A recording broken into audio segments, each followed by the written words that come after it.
سلامونه. نننۍ موضوع مو په مایکروسافټ ورډ کې د دغه ډول ویزیټ کارتونو ډیزاینول دي. څه ډول کولای سو دغه ډول ویزیټ کارت ډیزاین کو؟ د ویزیټ کارت د ډیزاینول لپاره دغه شپږ شیان مهم دي. اول د شخص نوم، په کوم ځای کې چې وظیفه لري د هغې وظیفې نوم یې، آیا منیجر دی، سوپروایزر دی، سینیر منیجر دی یا هم کوم بل رتبه لري. په کوم ځای کې چې کار کوي د هغې کمپنۍ لوګو، د تلیفون نمبر یې، ایمیل ادرس او په کوم ځای کې چې کار کوي د هغه ځای ادرس. د کارت د ډیزاینول لپاره مایکروسافټ ورډ اپلیکیشن پرانیزو. تر هغې وروسته راځم په دغه ټبونو کې لیاوټ ټب باندې کلیک کوم، سایز ته راځم او په دغه مینو کې لاندنۍ برخه مور پیپر سایزز انتخابوم. دلته مرجن ټبس ته ځم، دغه ټاپ، باټم، لیفت، رایټ دا ټول یې زیرو کوم. تر هغې وروسته راځم پیپر ته. په پیپر کې دلته دا ویټ چې دی د دې هغه اصلي سایز یعنې سټنډرډ سایز د کارت دپاره وکوم 3.5 او 2. تر هغې وروسته راځم اوکې، فکس او بیرته بیا اوکې وهم. دغه سایز چې تاسو وینئ دا د ویزیټ کارت دپاره هغه سټنډرډ سایز دی. تر هغه وروسته راځم انزرټ ته. په انزرټ کې شیپس او په شیپس کې دغه ریکټانګل شکل چې دی دا انتخابوم. تر هغه وروسته راځم دغه شکل چې دی په دا ټوله صفحه باندې راکشوم. تر دې وروسته بیرته بیا راځم انزرټ ته. په انزرټ کې شیپس او په شیپس کې راځم فلو چارت په نوم باندې دغه شکل کلیک کوم. تر هغې وروسته راځم تر اخره راکشوم و دغه شکل یا فلو چارت ته زه راځم یو رنګ ورکوم، بلاک رنګ یا تور رنګ، او ورته هم آوټلاین یې هم 0 که یا 0 که. تر دې وروسته راځم روټیټ ته. په روټیټ کې ورته هم فلپ اورایزنټل یې که. دلته راځم ایډیټ شیپ، ایډیټ پوینټس او په دغه کونج کې دا کوم علامه چې لري په دې باندې کلیک کوم چې ماته دغه لاین او علامه راکړي. اوس کولی شم چې دلته دا راکش کړم، دغه سایز ته تغییر ورکړم، مثال دغه اندازه. بیا راځم په دغه کونج کې په دغه علامې باندې کلیک کوم او دا چې ده یو څه داسې پورته کوم، د مثال په ډول دغه اندازه.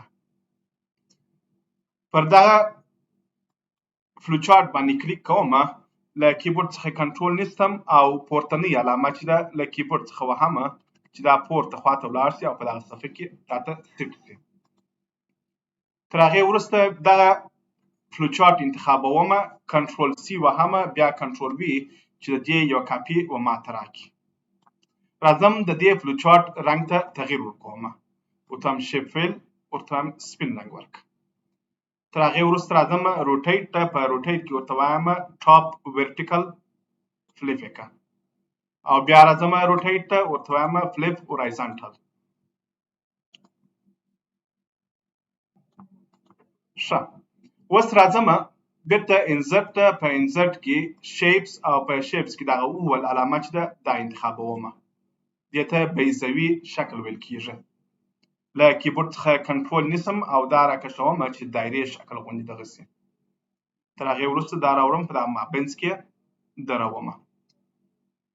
راځم فیل شیپ چې دی دې ته یو رنګ ورکوم، د بیلګې په توګه دغه رنګ، او ورته وایم چې د دې شیپ یا د دې شکل آوټلاین چې دی هغه 0 که، یعنې چا طرفه خط ونه لري. راځم دې ته یو افیکټ ورکوم، پریسیټ، او دغه یو افیکټ ورکوم. تر دې وروسته راځم انزرټ ته. په انزرټ کې پکچرز او پکچرز کې دس ډیوایس انتخابوم. دلته یو لوګو راخم، د مثال په ډول دغه لوګو.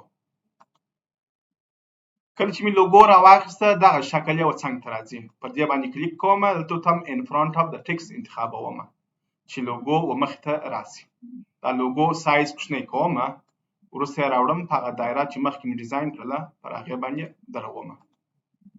تر هغې وروسته راځم دغه لوګو چې ده دا انتخابوم او شاته یې کومه دایره چې ده هغه هم ورسره انتخابوم، یعنې کنټرول نیسم او د موس په ذریعه کلیک ورکوم چې دواړه شکلونه راته انتخاب شي.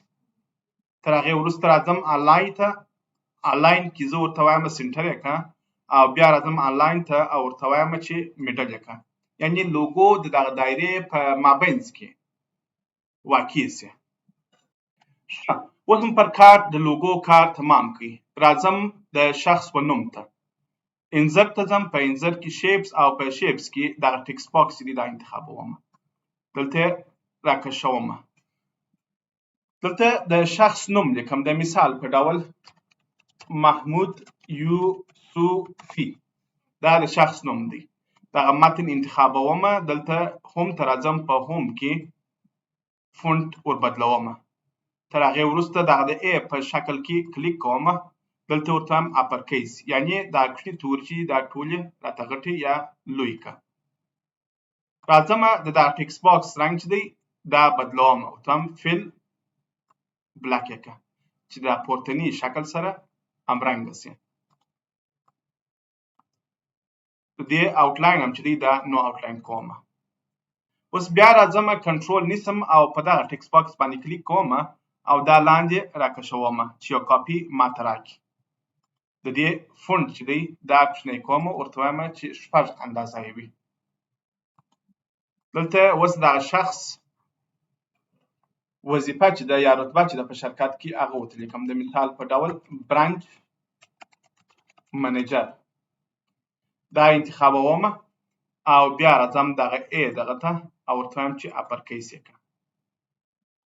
اوس دا ټکس باکس چې دی دا یو څه ورپورته کوم. ټکس باکس انتخابوم او یو څه د پورتني متن سره برابروم. ښه د لوګو کار وسو. د شخص د نوم کار وسو او وظیفه چې ده هغه مې هم دلته لاندې ورته ولیکله.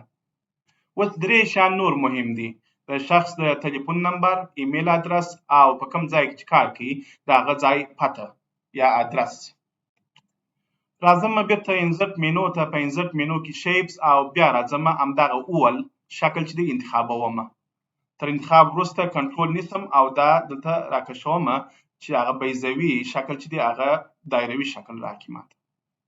دا یو څه کوچنی کوم. راځم دغه لاندې ځای کې دروم او وروسته راځم ورته وایم دې ته تور رنګ ورکړه او شیپ آوټلاین چې دی هغه نو آوټلاین انتخابوم. تر هغې وروسته راځم کنټرول نیسم او دغه شکل باندې راکشوم چې دغه شکل یو بله کاپي ماته راکړي. دغه دوهم کاپي سوی شکل چې دی انتخاب کوم او بیا راځم شیپ فیل ته. په دغه مینو کې پکچر انتخابوم. فرام ا فایل دلته راځم دغه تلیفون آیکن چې دی دا انتخابوم. د دې سایز یو څه کوچنی کوم. وروسته تر هغې راځم دغه څنګ شکل چې دی دا هم ورسره انتخابوم. دواړه شکلونه انتخاب شوله. راځم الاین ته. الاین کې ورته وایم سنټر یې که او در سنټر وروسته ورته وایم چې په میډل کې یعنې کوم د تلیفون آیکن چې هغه په دغه شکل په مابینځ کې قرار ونیسي. تر هغه وروسته راځم پکچر ته. پکچر فورمټ کې دلته کالر انتخابوم او دا ورکوم. ورته وایم چې څه وکړه واش اوټ یې کړه. ښه اوس راځم انزرټ ته. په انزرټ کې بیا شیپس او دلته ټکس باکس انتخابوم. تر هغه وروسته دلته راځم. اوس بیا راځم فونټ چې دی دا 6 کوم یعنی یو کوچنی فونټ ورته انتخابوم. دلته اوس د تلیفون شمیرې ورکوم. د موبایل د نمبر وروسته راځم دغه شکل چې دی انتخابوم او څنګ ته دایره چې ده هغه هم ورسره انتخابوم. ته ګورئ دواړه شکلونه هم د موبایل آیکن انتخاب سو او هم شاته کومه دایره چې موږ مخکې ډیزاین کړې وه هغه ورسره انتخاب سوه. کنټرول نیسم او د موس په ذریعه دې خواته راکشوم. د باندې کلیک کوم. بیرته په دغه آیکن باندې کلیک کوم او بیرته راځم شیفیل ته. دلته پکچر او په پکچر کې فایل انتخابوم. دلته زه راځم ایمیل ادرس دا انتخابوم او بیا بیرته راځم پکچر ته. په پکچر کې کالر او ورته وایم چې واش اوټ یې کړه. دا هم د ایمیل ادرس آیکن راغی. وروسته هغه راځم دغه ټکس باکس دی انتخابوم. کنټرول نیسم د دې یو کاپي اخلم.